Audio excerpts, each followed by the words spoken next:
everyone, and welcome to another installment of TED Excellence, the show in which we learn how to go undercover to fight evil.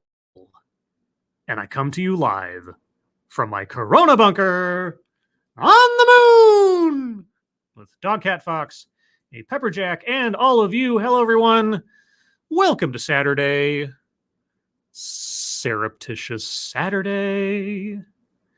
Yes, we return once again to the wonderful world of TEDx, specifically TEDx UNC Charlotte, apparently.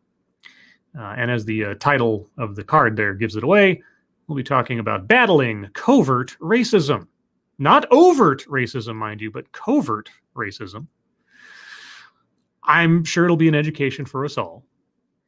And who is us all? Why, that would be Matt Barnes, hello. Keeverdam, hello. Check Your Logic, hello. Sean Uli, hello. Asian Hippie, hello. Ryan R, hello. Zalbla, hello. Black Belt for Christ, hello. Debatefly, hello. Malefic 1349. I think this will be the first time I'm catching a live episode. Well, welcome to the live episode, Malefic. That one, Sir Tanya, hello. Zach Osborne, hello. Swirl Blue, hello.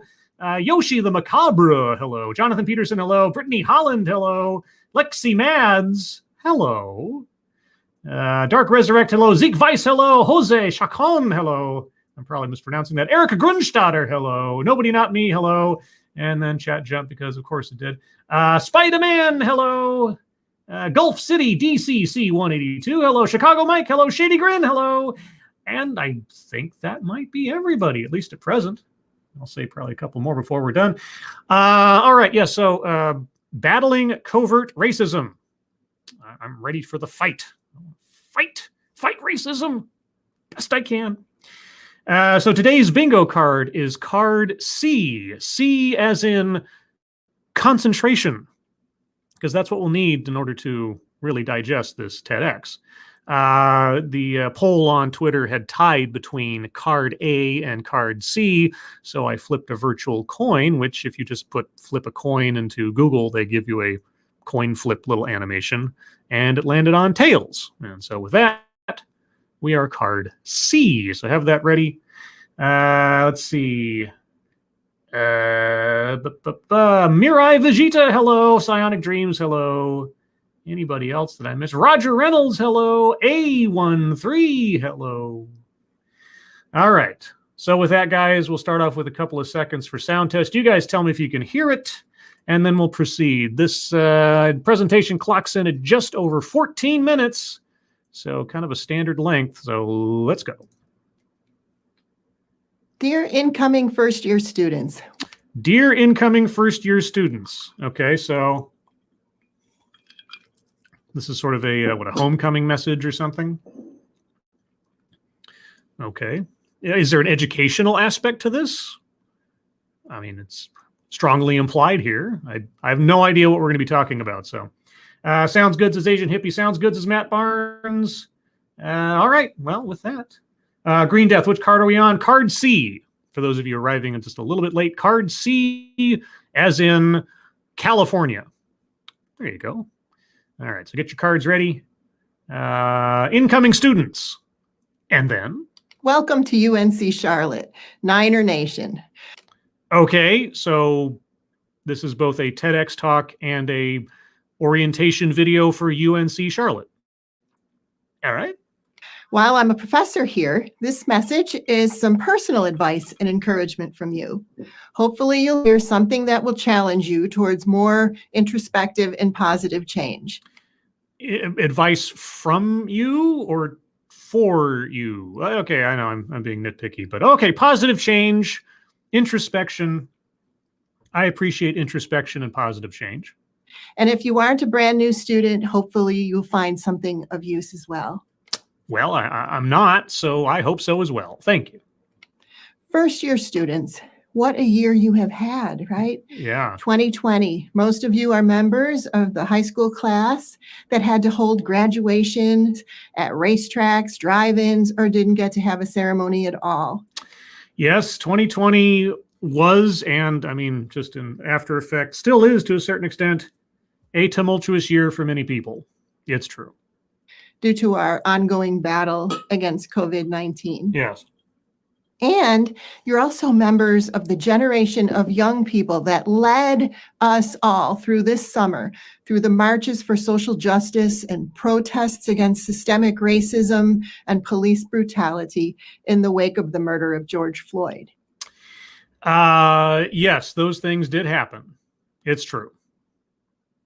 You are a generation of change agents. Agents of change, you say? Okay. So we're talking to students and grouping them all as change agents or activists and so on and so forth. Well, that's not collectivizing her own demographic. She's talking to students, just as a note, but okay. Thank you, Pecoraro Driving 8-Man. Wait, is this a virtual intake orientation? It is, but it's also a TEDx talk. So I guess it's pulling double duty? I don't know. Check your logic. Systemic. You're right. You're correct. Okay, let's go to the bingo card. Free space. Systemic. Institutional. 2 squares on the board. Thank you, Check Your Logic. All right. Continuing on. And today, I want to encourage you to continue to challenge racist ideas, behaviors, outdated systems far beyond what my generation has accomplished towards creating a just society. A just society. Thank you, Lady Gopher, for the Dog Cat Fox. Number one Dog Cat Fox. That's right. All right. Tell me more about how I can help make a just society. So, we're going to talk about racism. White supremacy is on the board. Circling white supremacy. Yes, we're going to talk about racism. I couldn't tell from the preamble to this or the title of the talk. And with that comes talking about white privilege and white supremacy. And privilege. All right. Boy, oh boy, we're on a roll here. Privilege is circled on the board. Because you can't have oppression if you don't have privilege. Well, and I might be being a little presumptuous here, but I have a feeling that in the course of this talk, given our speaker's unfortunately self-relevant skin tone, she's going to be vilifying or wretcheding herself here pretty quick. So we'll give it a couple of minutes, see what happens. Just the mention of the words white supremacy and privilege. Whoa, wait a second. Let's back up and look at that definition again. White supremacy, a social system in which white people enjoy privilege over other ethnic racial groups despite legal equality. So white supremacy is no longer a racial supremacist ideology, but is now a social system. Perhaps I've heard this definition or something like it before, but if I have, it's been long enough that this still jumps out at me. Covert racism, disguised and subtle discrimination. If she doesn't use the phrase microaggression or unconscious bias, I'll take covert racism for that later. Now, does that constitute a new buzzword, buzz phrase? We'll see. I'm not sure yet. If you don't have privilege. Right. Just the mention of the words white supremacy and privilege often cause people to just tune out. I can't imagine why. But please just hang with me for a bit. Now, wait a second. While my goal is to challenge you to think, I do apologize in advance if I say something kind of wrong or unintentionally hurtful to you. This is a tough topic, so I might fumble it a bit, but I'm going to try to reach some people with something valuable. Well, you've already made a blanket statement about the quality of someone's existence on the basis of their skin color, so I couldn't imagine anybody being offended by that, but okay, I appreciate that you're a human being and can make mistakes. All right. But if I just make you uncomfortable, yes, then I think that is okay. Really?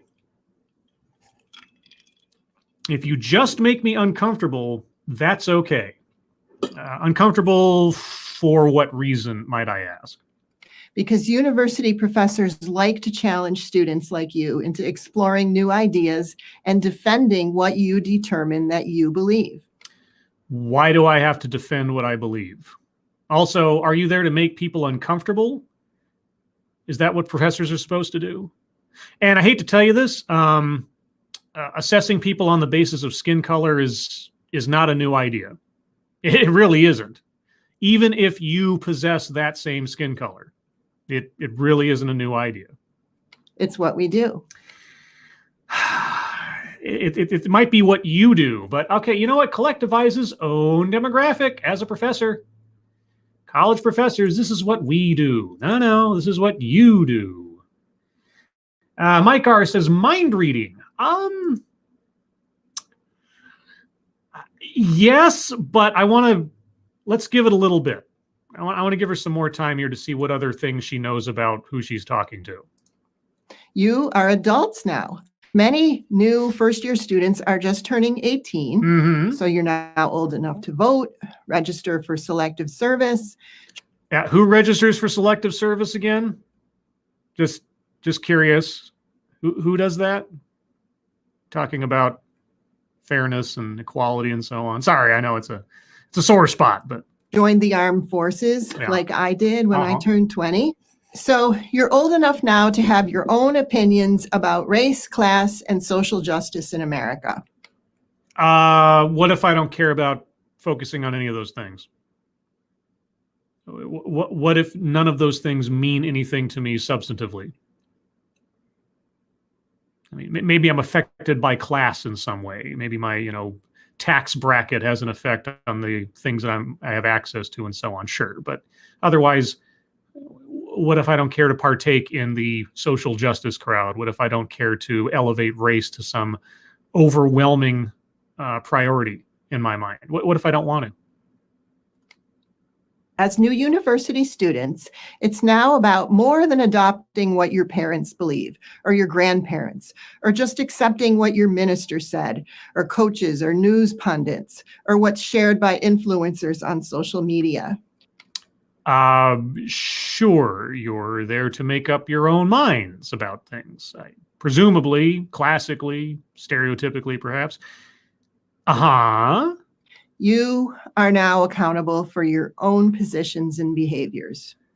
Well, sure. Legally speaking, yes. I don't think anybody past, say, maybe 14 or 15 in sort of a societal sense is outside of their responsibility for their actions. But yeah, okay. All right. Sure.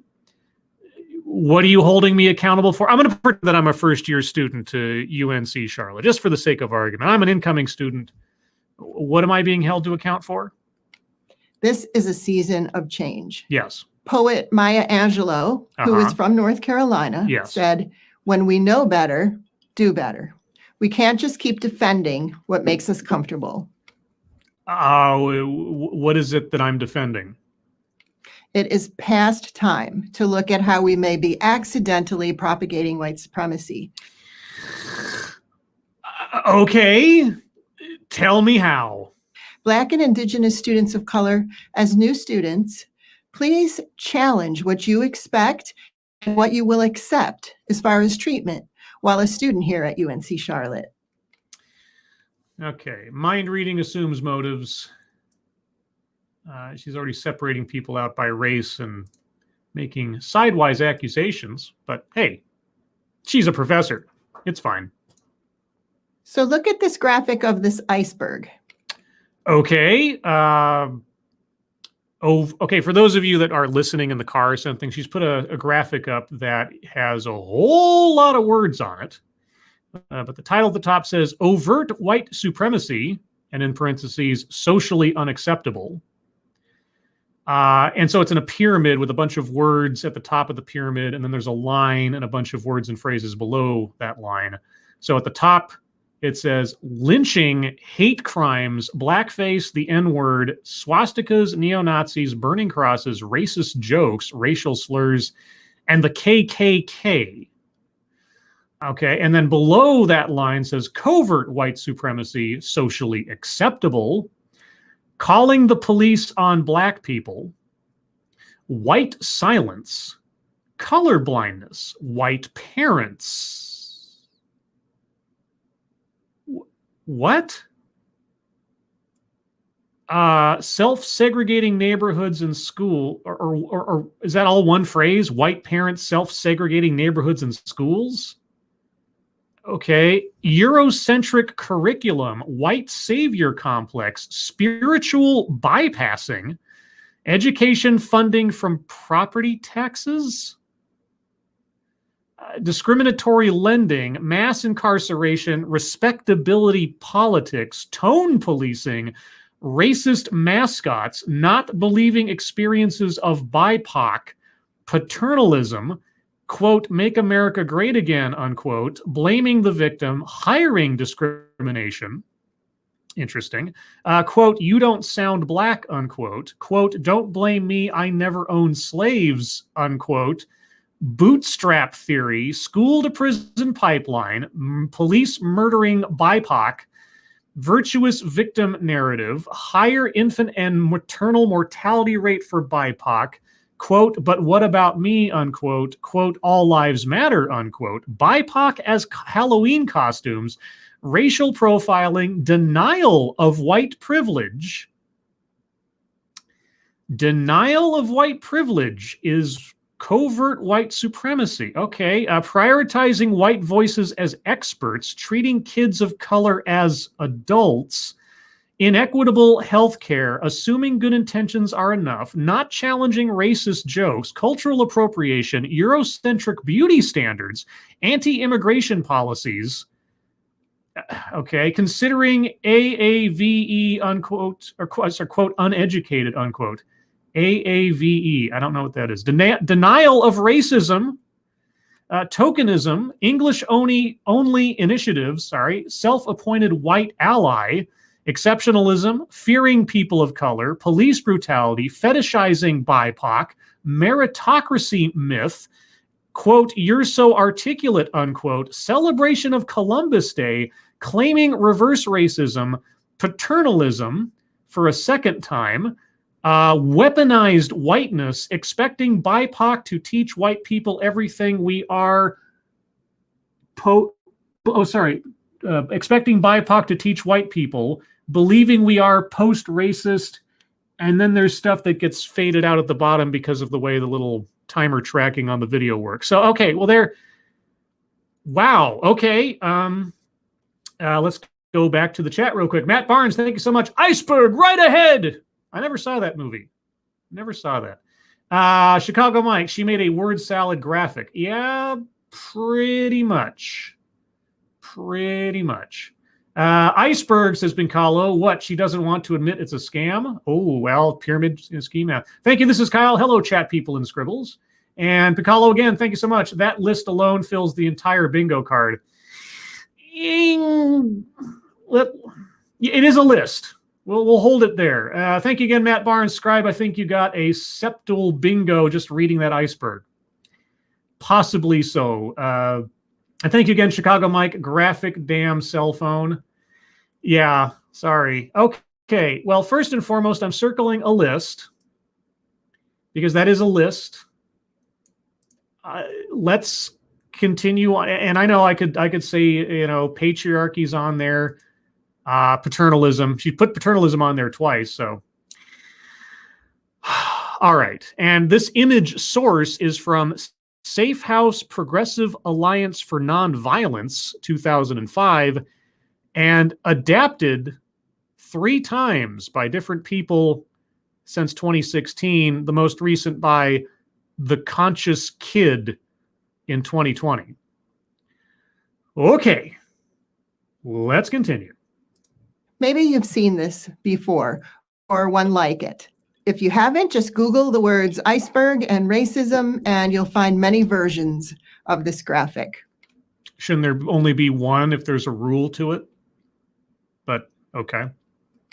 Look how the overt or obvious racist acts are at the top of the iceberg, where they can be seen above the water. Uh-huh.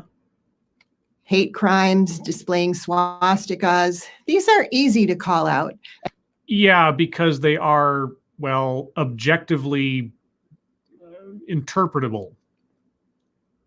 I mean, there's really no confusion. There's no room for necessarily argument, except for that racist joke part. Because if it's a joke, it's a joke. If you recognize it as a joke, you getting offended over it is questionable on your end. But okay, everything else below the line, it's an accusation, or it's an opinion, or it's an interpretation, depending on the circumstances. Mostly. There's so many to go over, but okay. And not do, whether it be accidentally or on purpose. But look at some of these others that are more covert and subtle. Yeah, so covert and subtle that they are, I don't know, abstract or accusations without evidence, depending. Also, tokenism. Tokenism is covert white supremacy. I would love to hear how our speaker defines diversity and inclusion initiatives then, and the results thereof. I want to point out several that hopefully will get you thinking about your own beliefs and words, and also what you will tolerate or accept from others. The meritocracy myth. Have you heard of it? I've heard of it, yes. It sounds like an excuse for people that, can't make the cut. Not because of what they are, but because of their own either drive or ability or something else. Sort of like if I was told, or like, I'm upset I'm not on the NBA. They tell me if you have the talent, if you have the drive, etc., you can get on.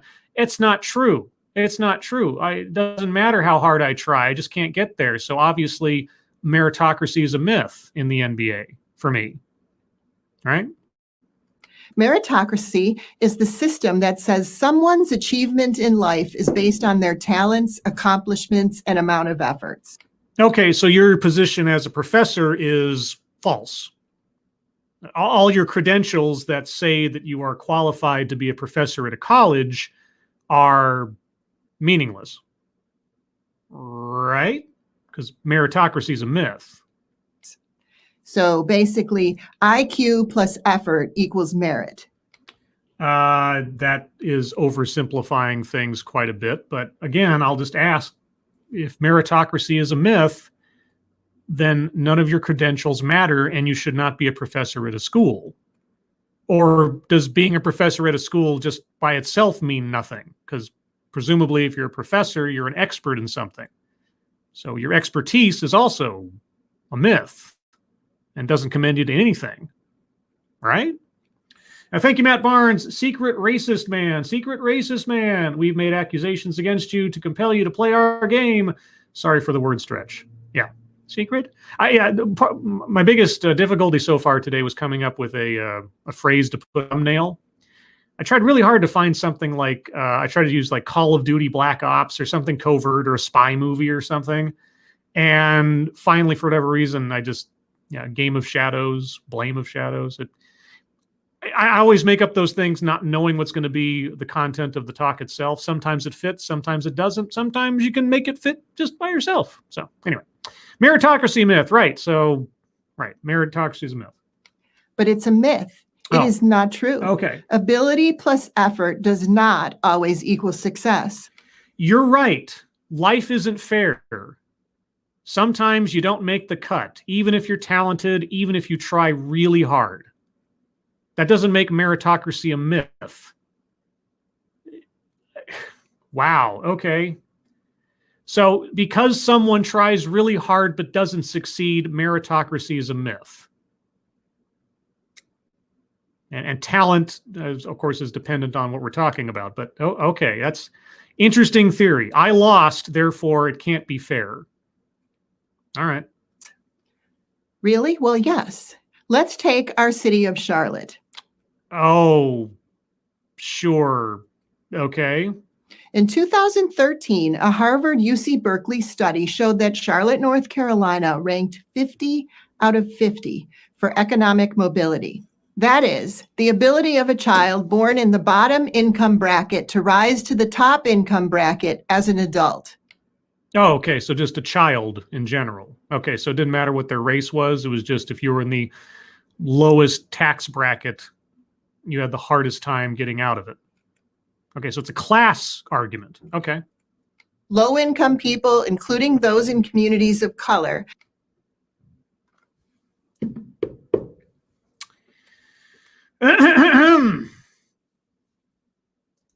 Okay, well, benevolent condescension right there.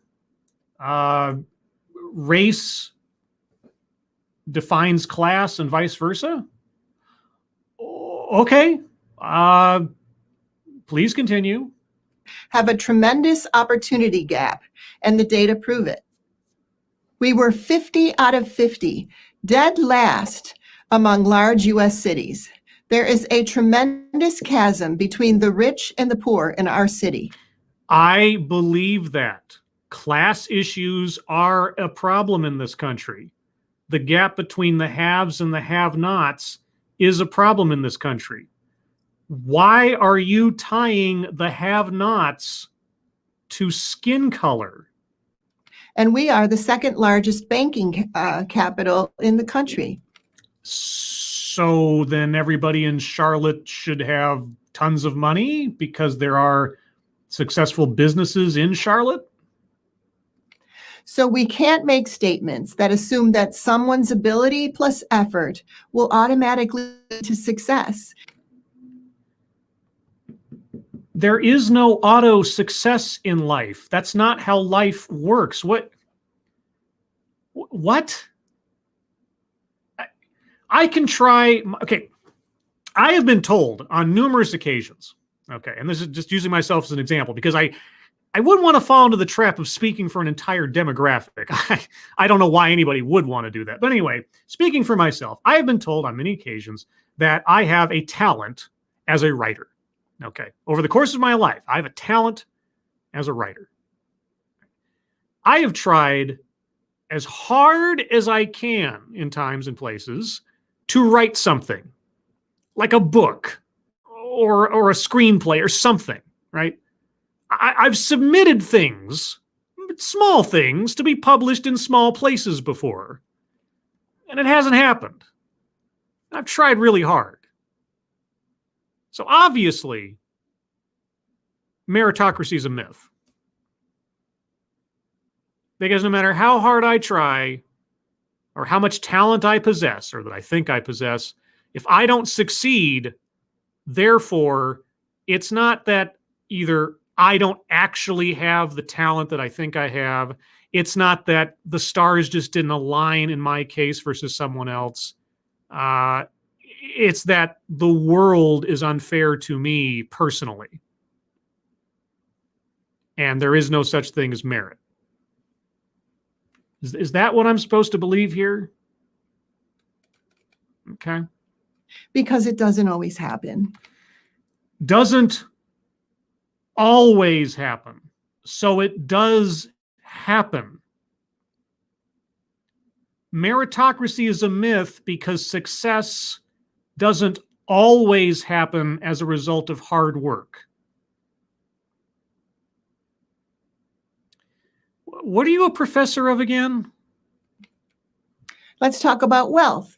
Income is what you earn, but wealth is what you have. I guess that's one way to look at it. Or what you inherit. I guess that's one way to look at it. This relates to the bootstrap theory. You've probably heard of this one. Maybe you've even said the statement yourself. Those poor people, which is kind of code for racial minorities, immigrants, other marginalized groups, right? Says you, okay. Marginalization, circling that one. Thank you, Matt Barnes, again. I love how people like her always tie poverty to color, completely glossing over Appalachia, vastly white and the poorest region in the U.S.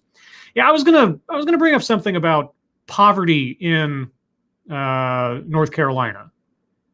But admittedly, I am not an expert at such things. I was wondering if she was going to bring that up, but no, she hasn't. Yeah, circling marginalization. Yeah, those poor people who are obviously not white because So someone says, those poor people must be lazy. They lack initiative. They just need to pull themselves up by their bootstraps like my family did. My grandfather worked hard to start our family business. He pulled himself up by his bootstraps. Yes. Working hard does not always equate to success, but I'll tell you what, doing nothing results in nothing.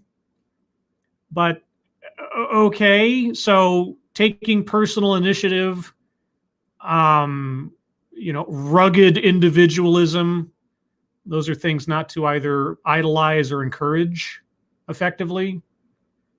I mean, if somebody's being condescending or insulting to somebody or whatever without knowing their situation, yeah, okay, I'll call them an asshole. Sure, okay. But so far I've heard hard work, ambition, and initiative are never rewarded. That the meritocracy myth and the bootstrap theory mean that none of these things result in a positive outcome. So why bother?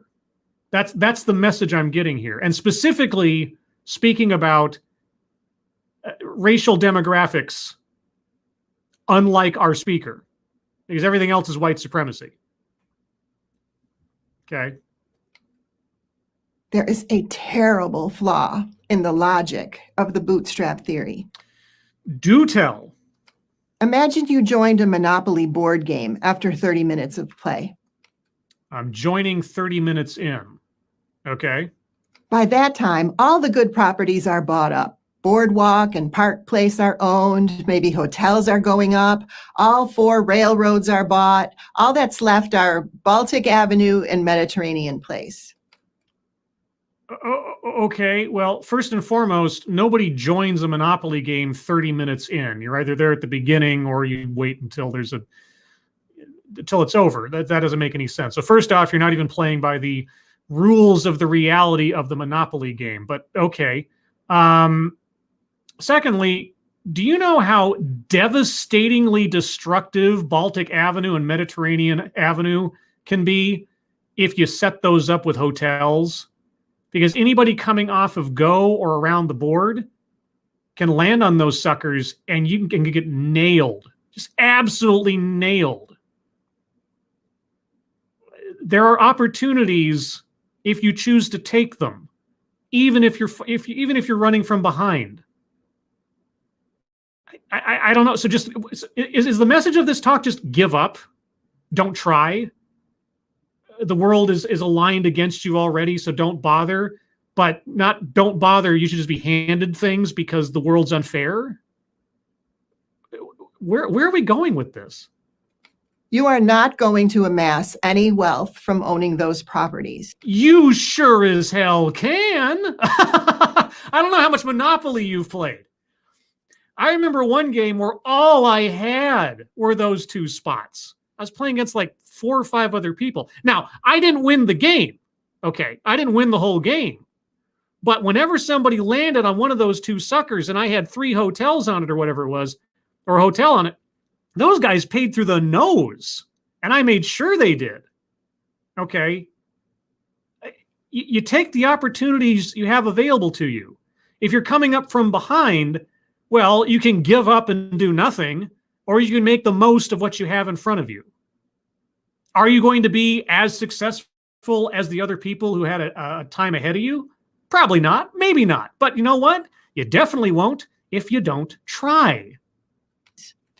In fact, some professors of education just up I-85 at North Carolina A&T did a study on this exact issue. Oh. Their research article is entitled, "When the Rules Are Fair, but the Game Isn't."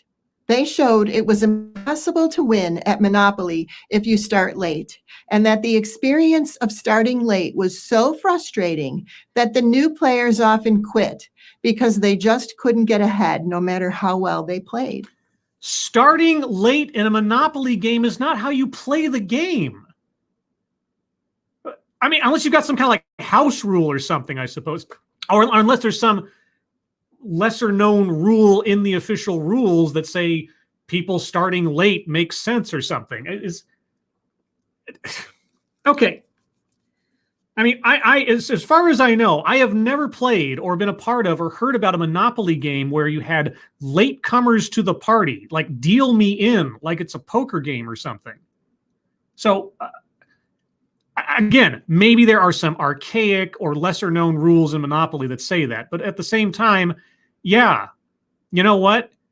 If you come in late to a game that's been going on for 30 minutes and there's a progression of accomplishment in that game as far as it's structured, you're going to be behind. And the likelihood of you succeeding over the others who are already there is pretty low. Why would you use Monopoly as the example of real life? Monopoly is not life. We have a totally different game for that. It's called life. You can be a winner at the game of life, but it doesn't say you will be a winner in the game of life. Thank you, Dark Resurrect. I'm an example of the bootstrap theory. Grew up poor and I joined the military. They paid for my college and now I make $50K a year. A myth, though. Yeah, Dark Resurrect, you are up there with Sasquatch and Nessie. You're sort of like a unicorn, often talked about but never seen. That's just the way it is. You don't exist. You don't exist. Okay. See the parallel to minority-owned businesses? Okay. Minority-owned businesses cannot succeed then, is what you're saying. Really? Okay. You said it. Late to the game of the American economy? Yeah, because the American economy has stopped. There's no room. There's nowhere to go. The American economy is stagnant. It doesn't go anywhere. There's no opportunities ever anywhere at any time for anyone. And if there are opportunities, they're only there for white people. That's why right now white people are doing so well economically, because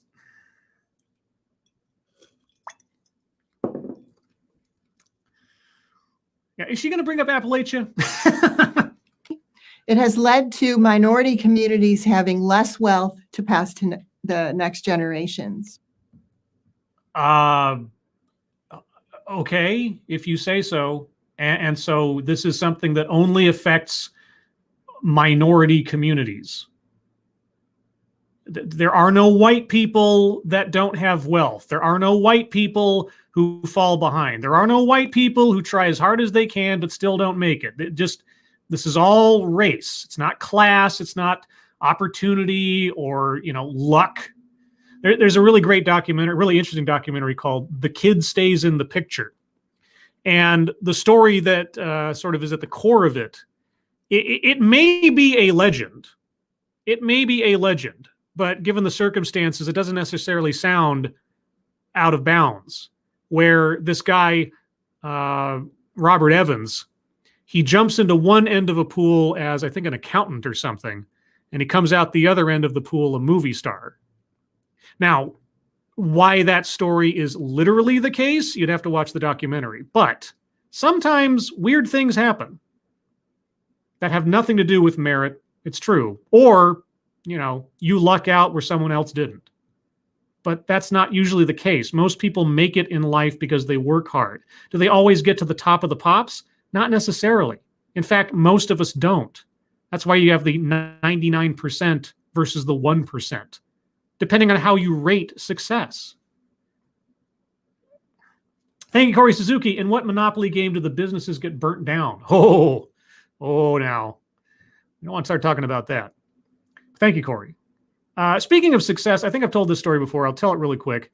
I was at a Thanksgiving dinner one time with a friend of mine, and I was with his family. And one of his family members, after the dinner, started talking about their job and how much they make. And they had a really good job and made quite a lot of money. And they turned to me because they didn't know me and say, "What do you do?" And I told them what I did at the time. I was working collections. And they're like, "Oh, how much do you make?" I'm like, I don't know. And I forget what it was. It was something relatively small, obviously. And she says, "Well, I'm more successful than you." And I was like, "Excuse me?" And she says, "Well, I make more money than you do." Like she had to prove this. This was an adult person I was talking to, but she was talking like this. And I said, well, I guess it depends on how you define success. Because I pay my own way. I have my own job. I have my own place. I have a little bit of money saved up. I'm in decent health. I'm not in any particular dire straits. And everything that I've been challenged to do at work, or generally speaking in life, I've either done well at, or at least well enough to get by. So I feel like I've been fairly successful in life. But by her standards, the bank book, the bank account, was the measure of success. But maybe that's just me. Maybe our professor knows better.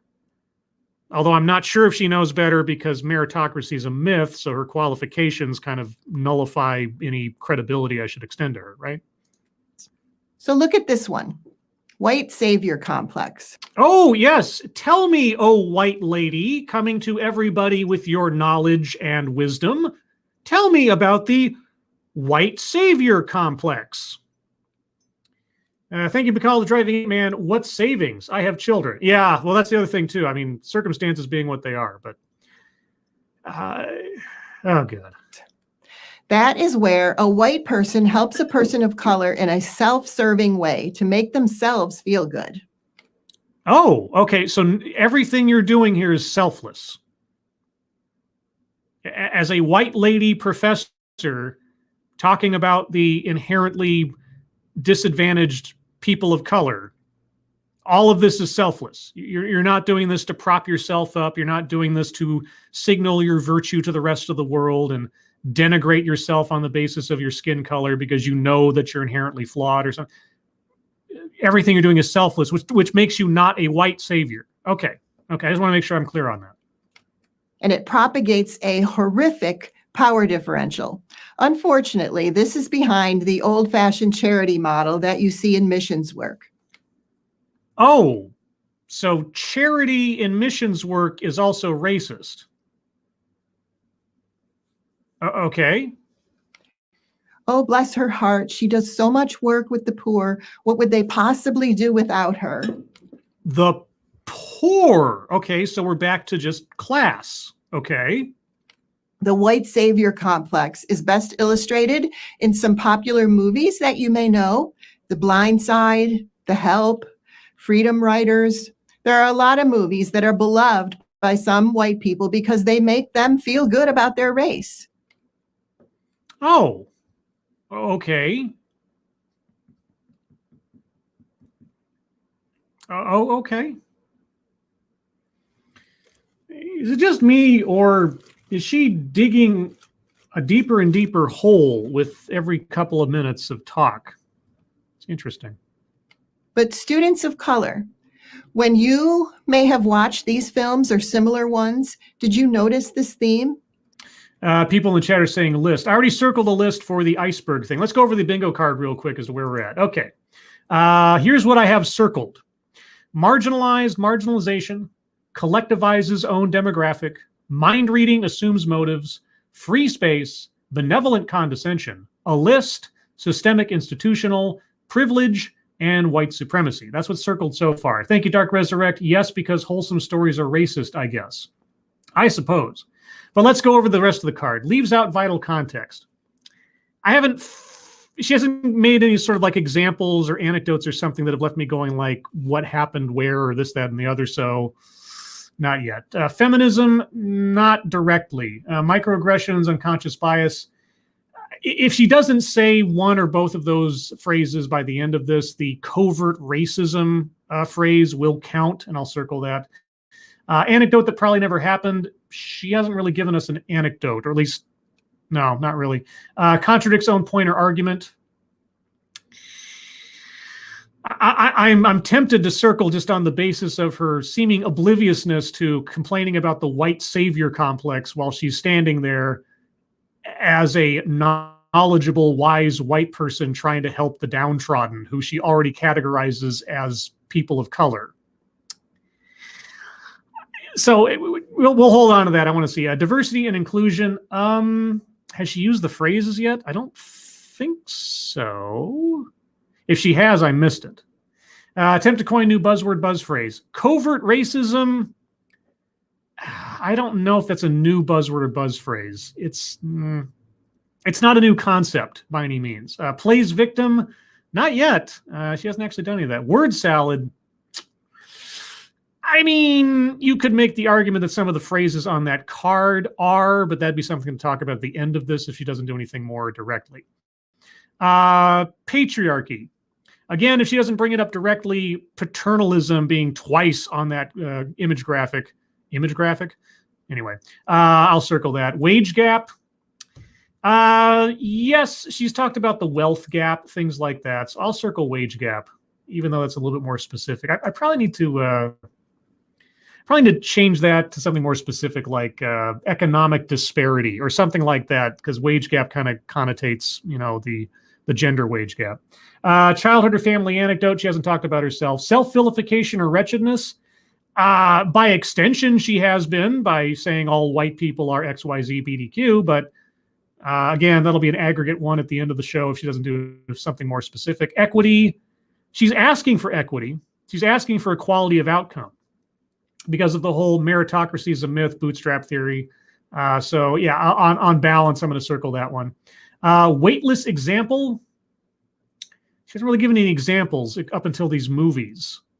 And you could read those movies as white savior complex movies, I guess. I don't know what that's supposed to mean to her. It makes white people feel good about themselves. Was that the intention? Okay. And make something about race, sex, etc. for no reason. Oh, she's got a reason. She's got a reason. Okay. So anyway, let's continue. You aren't alone if you hated the message of helpless person of color is rescued by a good white person. You are attempting to do that right now. You have denigrated an entire set of demographics into the lower class. You have implied that anyone who isn't white cannot succeed because they are not white.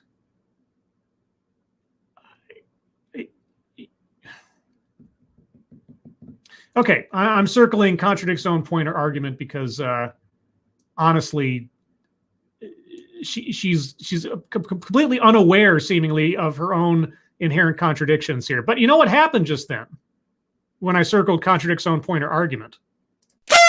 Ooh, that's a bingo. Right? Yeah! Our very first bingo. Will we get more? I'm thinking we probably will. Oh, wait. You know what? I took it back. That's not only one bingo. That's, oh my God. Bingo. What? Of course! Double bingo. I was mistaken. We got one down in the E column of TEDx, and we have one diagonal from the T down to the O. Double bingo. And we are just over halfway through the video. Oh my gosh. What'll happen next, guys? Even I don't know. I almost didn't even notice we had two bingos. Well, let's find out. This white savior complex is a real thing. You don't say. You don't say. Professor here in our School of Social Work. Oh, you're a professor? Professor? Thanks, Pepperjack. You're a professor in the School of Social Work. Okay. I didn't know what you were a professor of, or if you mentioned it at the beginning, I've already forgotten, obviously. So, okay. Professor in the School of Social Work. Okay, let me back up a little bit because I did cut her off slightly. Make sure I get everything in. Okay. Is a real thing. Yes. I'm a professor here in our School of Social Work. The social work profession is currently going through a rigorous, uncomfortable look in the mirror because of many issues, including our historic role in child welfare work. Child welfare work. Okay. That's very general. Okay. Taking children away, breaking up families, often in minority and underserved communities. are you taking children away and or breaking up families because that is your intention? Or is that a result of the behavior of the parents? So are the welfare of children not supposed to be taken into account if the parents not taking care of the children are of a particular skin color? I'm backing up a little bit. What? In minority and underserved communities, with little concern for assessing the impact of their social circumstances and the role of culture. What? Okay, I would need some specific. Okay, I'm circling leaves out vital context. I have a feeling she's not going to expand on that as to what she's talking about, because social services generally, and I say generally because there's plenty of stories otherwise, but generally speaking, you don't take a kid away from their parents without cause, based on culture or what? Maybe she has a point. I don't know. I have a feeling she's not going to explain it to us, though. Well, shame on us. I personally have been facing the hypocrisy of my own role, providing social work services in minority communities as if I am the expert. Aren't you the expert, Professor? We need to always ensure that people are empowered to be the expert in their own lives. If they were the experts in their own lives, why would social services be involved with the welfare of their children? I mean, don't get me wrong. Some people fall upon circumstances completely out of their control, and it's no discredit to them as people or their efforts or anything else. I get that, but what? Pinkal, the Driving 8-Man, thank you so much. It does happen, especially in disabled families. Okay. Like I said, I'm not saying it's impossible, but okay, should I take back leaves out vital context? Pinkalo, do you think? I mean, well, she's left it out. It just sounds alien to me. But admittedly, I don't have kids, and I've thankfully never had to deal with social services. So, yeah, self-vilification, scribe. Yeah, actually, that is. Yeah, she's vilified her own occupation, basically, her own vocation. So I'll circle that one. But I'll ask Pinkalo because he has some experience with this stuff. Pinkalo, does my circling leaves out vital context? Pinkalo, Driving, and also up here, Native families, unfortunately, true. Okay. You know what? I will back up slightly. I'll take out leaves out vital context since I have a on-site knowledgeable person here. I will do self-vilification or wretchedness, though, because she's essentially demonized her own vocation and herself in the process. So no, it's no need to apologize. Like, look, half the time when I'm watching these things, it's for entertainment, for catharsis, but there is always an intention on my part to at least learn something or have my mind changed about something. That's part of it. I'm always open to the possibility that I could be wrong about something. So, okay. And go in with cultural humility. As a professor, I'm committed to training a multiracial, very diverse cadre of the next generation of social workers. Diversity and inclusion. Circle in that one. So that we have many different workers who perhaps look like and have similar experiences to people from many different walks of life. Look like. Okay. Okay. Let's see what else we can stir up here. Who else? So, well, at least you're self-aware enough to know that your intention is to stir things up. But all right. What else can we make uncomfortable? I always find it odd, people who are happy to make other people uncomfortable. It's that sort of smug position of, I know better than you do. I'm smarter than you are. I'm more virtuous than you are because I assume first and foremost that you're just oblivious to these pearls of wisdom I'm going to drop your way that obviously indict you, the listener, as guilty of something that I, the speaker, already know to convict you of. You know, I always find that an interesting character trait.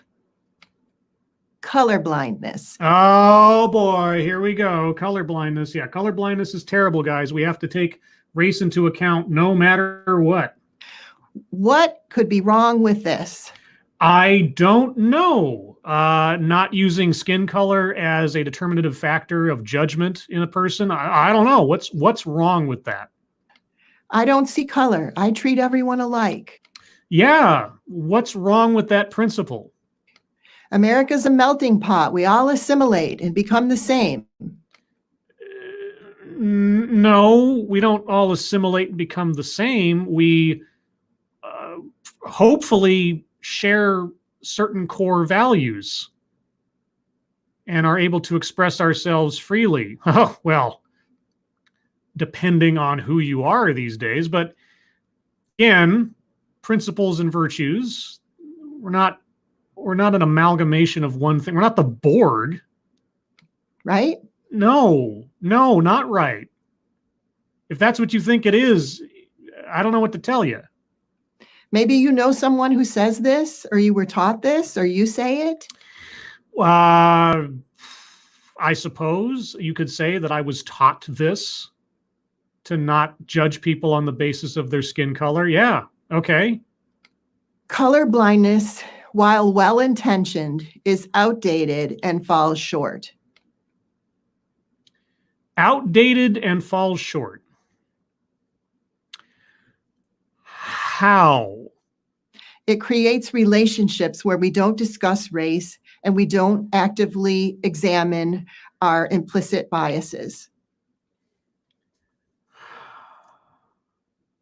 You're right. And I'm circling unconscious bias because it's effectively the same thing. Yeah, because we have to talk about race. Why? Why is it race so important to you? Why can we not think of race as an irrelevancy? Why can we not put race on the same level as eye color or hair color? Why? Why do you need people to talk about race? Why do people that want to move past making race a consideration, why are those people bad and outdated? I wonder if she's going to quote Martin Luther King somewhere in here. I'd be surprised. Actually, I wouldn't be surprised. But Look, I think for white folk, our worst fear is to be labeled as a racist. I don't know that that's our worst fear as white folk because, you know, white folk are all one big monolith. But I think most people don't particularly appreciate being labeled a racist. But you've spent this entire talk so far labeling white people racists because all of white supremacy and all of white privilege. So, but then there's only one person here who's been categorizing class inexorably to a particular type of skin color. So, I don't know. Being called racist or showing yourself to be racist. Those are two different things, aren't they? Thank you, Dark Resurrect. You can't change race, so why even factor it in? That's, like I said, same thing. It says nothing about who you are. Just like your height, just like your hair color, just like the length of your arms in relation to your legs. None of these things say anything about who you are. Nothing. But according to our speaker, we have to talk about race. We have to make it important. We can't move through the world without thinking about it and talking about it because why? Why? I understand that is what's behind people saying that they don't see color. It's not fear of being called racist that people say that. Okay, well, let me back up. I can't speak for everybody. I do not know the minds of everyone else on the planet. But when I say that I operate, for lack of a better word, under the principle of quote unquote color blindness, a lousy phrase, I know, but it's the best we've got right now. I am operating under the principles espoused by Dr. Martin Luther King Jr. in his I Have a Dream speech, which I heard over and over and over again as a kid. And I believed, and I was taught, that's how you approach the world. It is irrelevant. There are people who make it relevant for no good reason. And those people are either bad people or outdated people. You move on from that and you don't even consider it. You don't make it a factor of judgment or assessment all on its own about someone without any other information. I'm not scared of being called a racist. If I'm called a racist, my response will be, when? And I'll wait for the evidence to be put forward, because I don't operate like that. But no, our speaker knows that saying you're colorblind is just a cover. It's not a principle. It's not a statement of fact. It's a dodge. She knows that to be the case. Thank you, Chicago Mike. Content of character, Diana. Content of character. Yeah. I really hope she quotes Martin Luther King by the end of this. I really do. That'll just be ironic all to hell. But color blindness says someone's lived experiences being different from yours doesn't matter. That is not true, Diana. That is not true. Look at that cloud. Wow, it looks like a castle. No, it's more like a doghouse. You are reading between the lines of a cookbook. Wow. Okay, so anybody who says that they operate under the principle of color blindness, what was that again? What was that phrase you used? Sorry. You're denying their lived experience? Someone's lived experiences being different from yours doesn't matter. Skin color is not a lived experience, Diana. If you look at someone and all you register is their skin color, are you telling me you can then know their lived experience? That you can assess them and the quality of their life, the wholeness of their makeup, their situation, and so on, just by looking at them? Is that what you're saying? Because that's what it sounds like you're saying. And do you know what you call it when you look at someone and assess their position, their value, their quality of life, etc., based solely on their skin color? Do you know what that's called? Okay, say it with me, would you? And it does matter. Let's celebrate diversity, not sameness.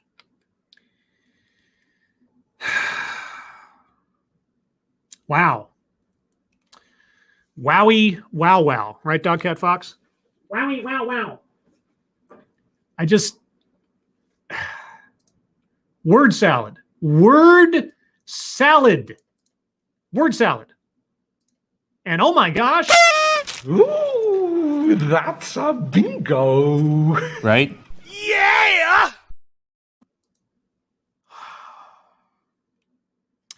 Triple bingo. Man. All right, white silence. Oh, do tell.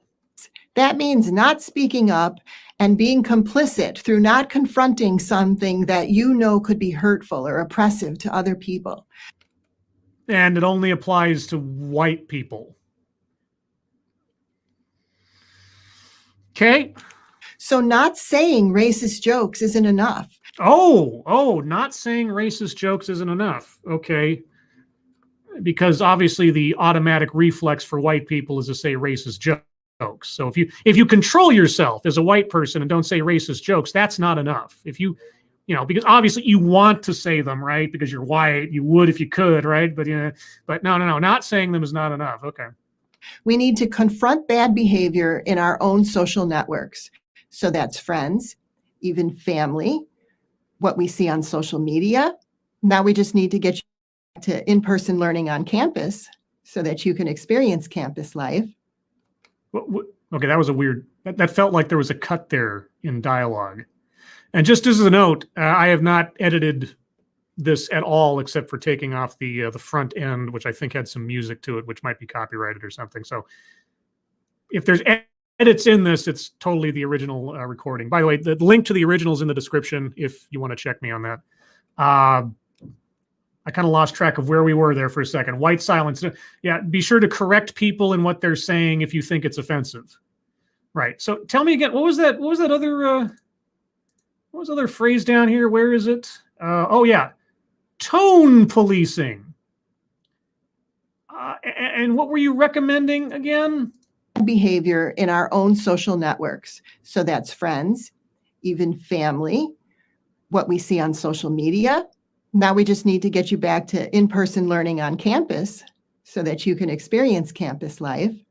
You haven't talked at all about campus life at all. If this is some kind of orientation video for campus life, is this the part where we're going to get to the specifics of how we're supposed to behave on the UNC campus when it comes to all this? Okay.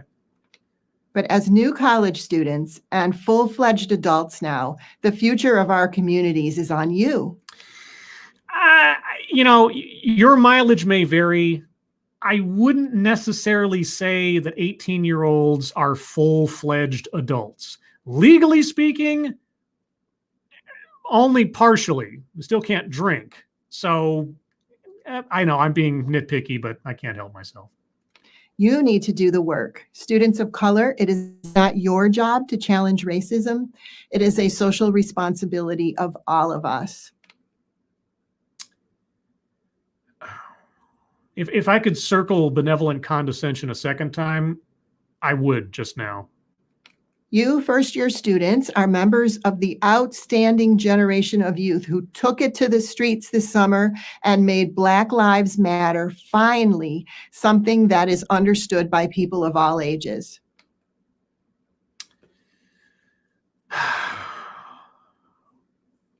And the photo that she decides to use, for those of you listening, she's put up a photo where someone is just taking a photo op. It's a black man kneeling on the street with his fist up in the air and a couple of guys with their cameras taking pictures. And no one's being impeded from doing this. It's just an empty street, or at least empty of any sort of traffic or any other obstacles or anything, and just people just standing around on street murals posing. So, okay.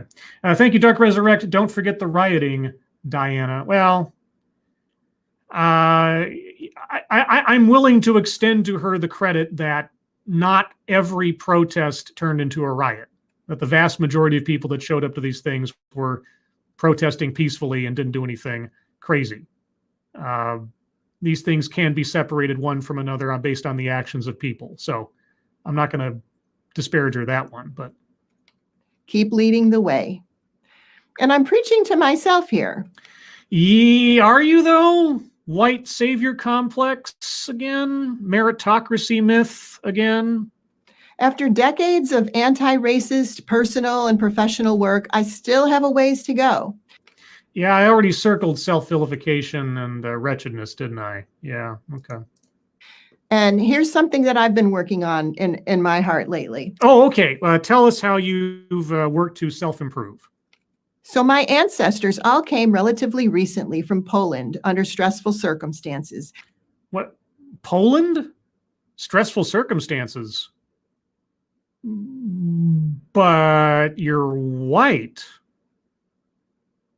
And, I mean, now Poland's never experienced any kind of oppression or anything. I mean, they're white, so, right? And none of my people were present in America when we had people who were legally enslaved in North Carolina. So I'm making a mark here. 1150, just so I can come back. Where's the graphic again? Don't blame me, I never owned slaves is on the graphic. Okay, so is this you learning the don't blame me, I never owned slaves as an excuse thing? Is that where we're going? 1150. Okay. And they weren't here when the indigenous people were driven from their lands. So I certainly have always been aware of these atrocities, but I didn't personally accept accountability. Diana, even if your ancestors in some way, shape, or form had either owned slaves or did some kind of terrible thing to indigenous people, you in the modern day are not accountable for the actions of long dead people that you had nothing to do with. Okay. I don't mean this sarcastically. I mean this sincerely for Diana and for anybody else out there. There's a little phrase I live by as best as I can. Okay. I take neither credit nor blame for things I have not done. I take neither credit nor blame for things I have not done. Because I've been held to account for things I never did before. It is a terrible place to be effectively convicted without trial, without evidence, just because somebody said so. Not a good place to be. It's bad enough when it's being done to you. I can't even imagine what it must be like to do it to yourself by choice. And that's what it sounds like Diana's about to tell us that she's doing. So I feel a little sorry for her if that's where we're going. For these acts of violence. All of us living here in the Charlotte region benefit from those long, sinful legacies, and we enjoy the benefits of the grand city that was built up on the backs of oppressed people. Okay, and so in protest of this, obviously, you're going to move away from that town to no longer take advantage of the benefits of that town, whose entire purpose, entire core is centered around slavery and atrocity, right? I mean, why would you want to live in such a blighted and cursed area? I'm working on coming to terms with that. Coming to terms with it? I don't think that's enough. Do you? Shouldn't you take action, like not live there anymore? Like not help to teach a generation of students going to the college there who themselves are now benefiting from the same crimes that you feel guilty for? I mean, is your college in any way, shape, or form associated with those crimes of the past? The land on which the college sits or any history of the college? I mean, why would you want to continue being complicit and propping up that historical record of violence and bigotry? Why? And maybe you are too. Charlotte is in Mecklenburg County, based on the U.S. Census data from 1860. 1860. 1860. So, right. Okay. So, some, 170 years ago or something? Okay. So that's right before the Emancipation Proclamation in the Civil War. 38.2% of people in the county were slaves. Before the Emancipation Proclamation, you say? 32%. Okay. Think of that. Over a third of people in our region were surviving in bondage. And then look at this zoomed in map. Maybe you can spot the county that you are from. Oh, well, that doesn't apply because I don't live there, but okay. So anybody from a county on that map that has any kind of percentage points on it has to be that percentage guilty because of the circumstances of the past. If you want to look more closely, just Google the words slavery census in North Carolina, and you'll be able to find this map. Oh, thank goodness. I'm also grappling with deeply understanding that we are living and learning, and right now I'm standing on indigenous land that was colonized and appropriated from the Catawba people and several other nations who had lived on this land for 10,000 years. Yes, and I'm sure that the people that lived on that land for 10,000 years never took or colonized land from any of the other tribes in the course of history themselves, because humans don't just do that as a matter of course at all. But regardless, again, why are you living there? Why are you continuing to perpetuate the problems by existing there in the first place? Why are you staying in a place where you're taking advantage of this history? You're still taking advantage of it right now. The job that you possess, in the college that you work in, on the land on which it sits, is still taking advantage of it. Why aren't you being the change you want to see? Why are you not vacating that territory and not putting up with being complicit anymore? Or do you not believe in what you are telling us? Because if you actually believe in what you're telling us, A, you wouldn't live there, and B, you wouldn't think yourself worthy to call yourself a professor of anything, since meritocracy is a myth. Thank you, Pecoraro, the Driving Ape Man. Then leave your land and give it to a local native. Yeah, why don't you, if you own a house or anything else, why aren't you just giving it to someone who comes from a legacy of oppression and violence and moving out? Why not? Why aren't you doing these things?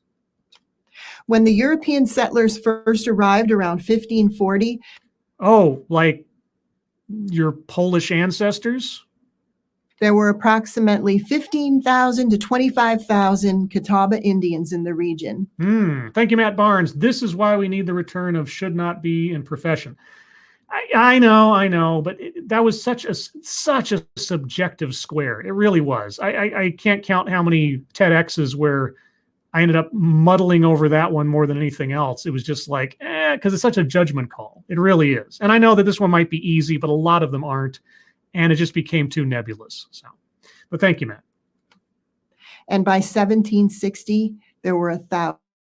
Between people who were enslaved, indentured, and the native people who were exterminated or driven from their land, the soil of the Charlotte region is soaked with the blood of oppressed people. And yet you still live on it. Why? And that oppression continues today in the communities of their descendants. So why do you continue to occupy their land, Diana? So the past of our country could be characterized as something other than great. No nation is without sin. That doesn't forgive anything, but it is just the reality of things. I don't know what to tell you. We don't have laws on the book because people behave well all the time. Laws, changes to our society, and corrections to our culture are confessions of wrongdoings of the past, and a hope and a promise that we'll do better collectively going forward. But I don't know what to tell you. What do you want us to do about that? What are you doing about that? What are you doing to fix the atrocities of the 17 and 1800s? My personal suggestion? You're now in a 4-year university at North Carolina's Urban Research Campus, which, regardless of your race or other statuses, makes you privileged in at least one dimension. Excuse me, what? I'm sorry, you're welcoming students onto blood-soaked land, and they are privileged. Okay. Education. And look at this iceberg again. I can't help but look at the iceberg because you're putting it in front of me again. We touched on several of these covert threads of racism. Yes, we did. And all of them are nonsense. But there are many more areas for focus. So we have a lot of work to do. Yes, the war is never ending, isn't it? Because if it did end, where would the warriors go? And let's do the work together. We are all Niners. Go Niners. Okay, well, that's the end of that one. Okay. Let's go to the tail of the tape here. All right, so on the bingo card, what do we have left? Leaves out vital context.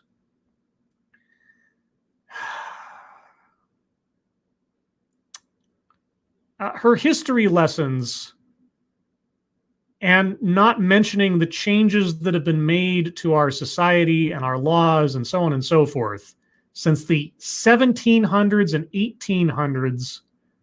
And also, she never told us how she's accountable or what she is doing to change that or to take responsibility for it. I was really curious to know how she was attempting to, I don't know, make penance for being someone whose family didn't even have anything to do with the history that she's lamenting. But I'm circling leaves out vital context. Okay. Feminism, no, but hold on, there'll be something here pretty quick. Anecdote that probably never happened. She never really gave us any anecdotes. She talked in hypotheticals and abstracts. I didn't really hear any anecdotes. Attempt to coin new buzzword, buzz phrase. I know it might not be an often used phrase, but covert racism isn't new. The concept isn't. She's talking about unconscious bias and everything else. That's basically it. And I'm hesitant to call that a new buzzword or buzz phrase, like some sort of catchphrase, some title for a book, because, and I may have heard something like it before, so it doesn't quite catch me. If you guys have an argument to the contrary, just let me get through the card and we'll get back. Plays victim. Now, this is a tough one because she imposed upon herself victimhood. So she wasn't playing a victim. I guess it comes down to whether or not you believe she's being sincere about her own sense of guilt. If she's not being sincere, then she's playing a victim. If she's sincerely, as we circled with self-vilification or wretchedness, if she's sincerely victimizing herself for being guilty, she's not playing. So I'm hesitant to circle that one. But again, if you have an argument to this contrary, just hold on a second.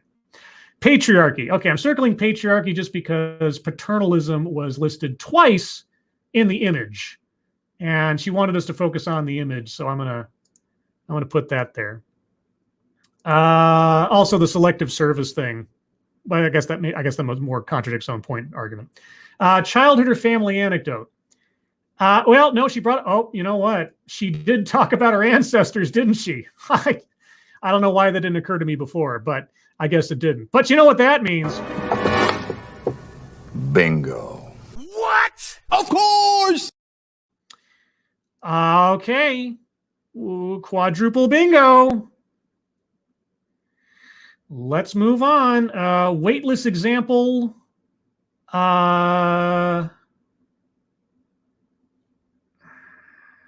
I'm trying to think there was a weightless example. She didn't give many examples.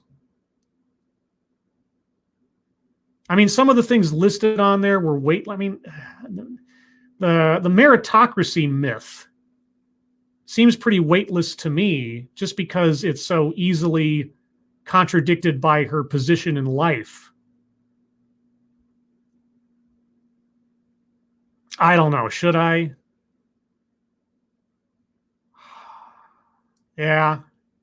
Oh, Monopoly, says Roger Reynolds. Actually, you're absolutely right. Ooh, that's a bingo. Right? Yeah! 1, 2, 3, 4, 5. We have 5 bingos. Doesn't happen very often. Lastly, make something about race, sex, etc. for no reason. That's the caveat. That is the caveat. She had a reason to bring up race. It was the entire centerpiece of her talk. So make something about race, sex, etc. for no reason. Okay, since that would give us 6 bingos, and I'm hesitant without thinking of something automatically, I'm going to need you guys to give me a really good argument. So that's where the card is right now, guys. If you have an argument for a square not circled, be sure to tag me in your comment and give me your best argument. Assassin of the Gray, Scribelight, racism iceberg is a new buzzword buzz phrase. No. If you look up racism iceberg on Google, you'll find many, many examples. This is not a new concept. Sorry. Mike R, many examples. Yes. Well, weightless example. There you go. Okay. So I need arguments for any squares not circled, guys. Buck Fiden. What about the racism nose cone of the Dookie log? Yeah, no, that's Cyber Grendel. The entire talk had no reason. Scribelight.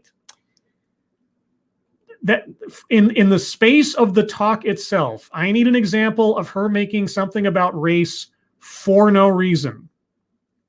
Okay, and I know that's a bit abstract, but we were talking about a sextuple bingo here. If you give me, if there's one to be had, and so I want to challenge you guys. This is the point at which I need audience participation to convince me, because I'm hesitant. I don't want to do it on reflex. I want a good argument. Check your logic. Didn't she mention white silence?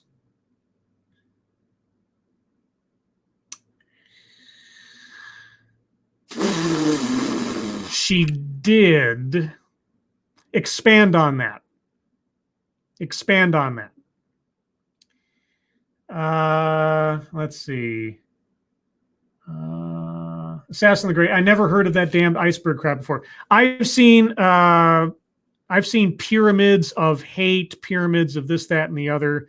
There was a TEDx I did a couple of years ago now about comedy, where the lady put up a pyramid of, I think it was pyramid of hatred or pyramid of offense or something.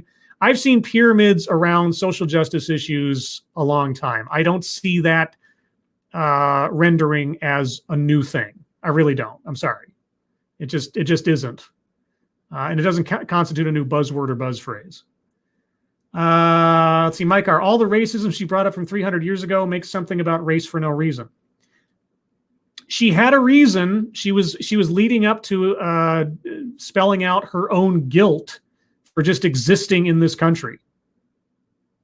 She was attaching the crimes of the past to herself because she wanted to explain why she was feeling guilty still, or how she developed, because now she was taking accountability. Again, I don't agree with it, but there was a method to that madness. Zach Osborne, I could argue that she was talking about the gap between poor and rich people and then made it sound like only minorities could be poor, Scribelight.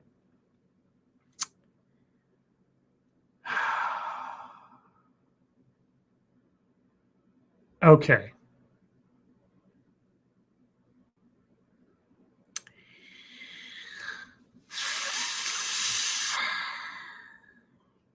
All right, chat. You got to be the tiebreaker here. If you see her categorizing class as attached to race, is something she did for no reason. Because to me, it seemed inherent to her argument. As poor an argument as it is, no pun intended on the poor thing there, but all the same, does that constitute make something about race, sex, etc. for no reason? I reiterate, for no reason. If you think that it does, and I should circle it, put a 1. If you disagree, put a 2. Okay? 1 if you think that tying race to class was making something about race for no reason within the world of the presentation. If that was no reason, put a 1. If it was reasonable for the talk, put a 2. 1, 1, 2, 9, 1, 1, 1, 1, 2, 7, 2. Not nonsense answers won't be counted in my mind. Okay, so 2, 2, 2, 2, 2, 1, 1. Logic, stop it. 2, 2. Oh man, 2, 2, 2. Okay, the twos. Yeah, Scanner Daphne kind of puts it. 2, it had a reason to her. That is the dividing line. It has to be a non sequitur. It's got to be something where it's just not relevant at all. And I know that's tough with this one because the whole thing was about race. So you could say, oh, everything's about. But that one in particular, the class thing, that she was justifying her argument by saying that stuff. It was inherent to her presentation. I know maybe I'm splitting hairs here, but this is part of the show, and this is part of what I like doing. What I like the show for is that we think about these things and the argumentation, that kind of thing. So, let's see. Assassin the Gray, Scribelight. The reason was to vilify the entire white American population. So yes, it did have a core reason, right? Like I say, she was trying to prove white supremacy, white privilege, and reinforce that argument throughout her talk. It doesn't make it a good argument, but there was reasoning to it. It has to be a non sequitur. She has to bring it up out of the blue and it not be attached to anything else. That's kind of the dividing line. Mike Savage, I think the buzzword one does apply to the iceberg concept in this presentation. I'm looking at the card. I'm not looking at the card. I've seen, she might have called it iceberg, but I've seen the pyramid chart of evil in various forms many times before. I don't see that as an innovative concept. I don't want to credit her with coming up with that. And so I'm, like I say, and besides which, that image, if you look down at the bottom, that image had been revised multiple times since 2005 or whatever. She didn't come up with that. That whole thing wasn't hers. So we already know that we can't attribute that to her forming a new buzzword or buzz phrase. That was there for years. Okay. Yeah, we got 5 bingos, guys. Okay, I'm not hearing any arguments for feminism. I don't think there were any in there specifically. Anecdote that probably never happened. The only anecdote you could say that she brought up was her family history, and I don't have any reason to disbelieve it. Attempt to coin new buzzword, buzz phrase.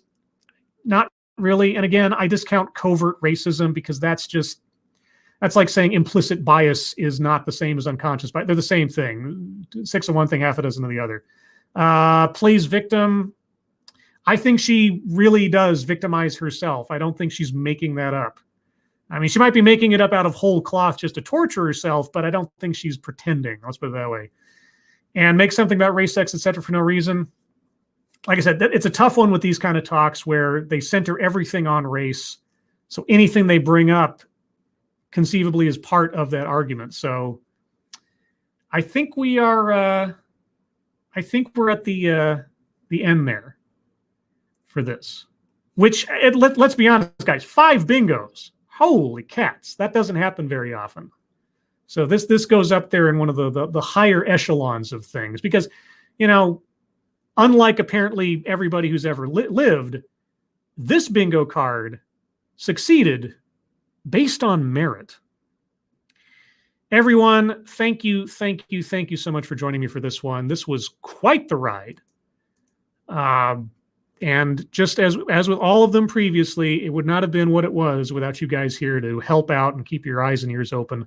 Because here we are, a quintuple bingo, almost a sextuple, but again, came down to the wire, and I appreciate you guys' honesty and keeping the bingo card sacred. Everyone, again, thank you so much for joining me. Thank you so much for your attendance. Thank you so much for your participation and your argumentation.